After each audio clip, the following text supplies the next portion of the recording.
The latest on the EgyptAir mystery, the Egyptian government has now deployed a submarine to help search for the wreckage and those crucial black boxes that could reveal what brought the plane down. ABC's Matt Gutman is on the scene in Cairo. Good morning, Matt. Good morning, George. As those ships scour the sea for wreckage on land, they're searching for answers. Here at EgyptAir, they're trying to determine whether or not a mechanical error brought down that plane. In Paris, they're pouring through surveillance video trying to see if a bomb or a bomber made it on board. This morning, Egyptian ships salvaging the relics of EgyptAir Flight 804 from the Mediterranean surface, shredded handbags and shoes, crushed seats and paneling. Meantime, a French ship and an Egyptian sub have been sent to scour the seabed for the bulk of the plane's wreckage.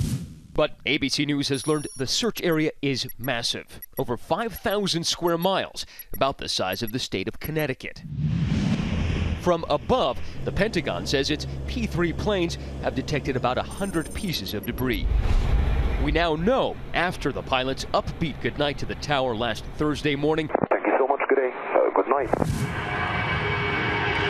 The Airbus A320's data transmission system, called ACARS, began sending warning messages to the pilots and ground facilities. One reads, smoke, laboratory. Then avionics smoke, that alert indicating a possible fire right under the cockpit. One thing we don't know, if there was smoke and fire, is how it got started. So it is still possible that this could be some sort of a terrorist act, something that exploded in the airplane.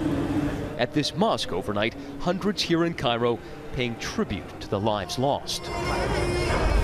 This morning, Egyptian officials telling us their focus is recovering the bodies and those all-important black boxes. Is Egypt going to ask for additional outside help in order to locate them? If it's necessary, we will do that. Now, Egyptian officials say that they are looking for those black boxes, but they might need some extra help. There's that one French ship right now trolling that area half the size of Lake Erie, but 2 U.S. companies have reportedly volunteered to help in that search. George. Okay, Matt, thanks very much. Let's get more on this now from our aviation contributor, Steve Ganyard. And Steve, thanks for joining us again this morning. These black boxes could provide the answers, but not necessarily. Yeah, George, one of the things we're concerned about is that you remember these 2 independent sources of data, the ACARS and the ADS-B, that were being transmitted from the airplane, both stopped at the exact same instant. So there's a concern here that if there was a total electrical fire, some of that really valuable data that was supposed to be transmitted to the black boxes may have been cut off as well. And what could we learn from the other debris? Well, there's 2 sets of debris here. We've got the debris that's on the surface, and then we have the debris that's on the bottom of the ocean. The debris that's on the surface are the things that float, obviously. They're light. They're seat cushions, pieces of plastic.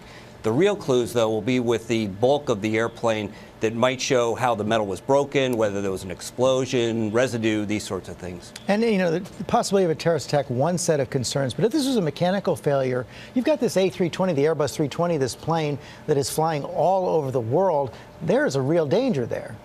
There is. It's one of the most ubiquitous airliners in the world. It's a great airplane. It's very reliable, very safe. So one way or the other, we've got to figure out if this is a terrorist attack, we've got to address that. If it's a problem with the airplane, that has to be addressed. But the outcome of this investigation is important, really, to the whole world. Well, it certainly is. Steve Ganyard, thanks very much.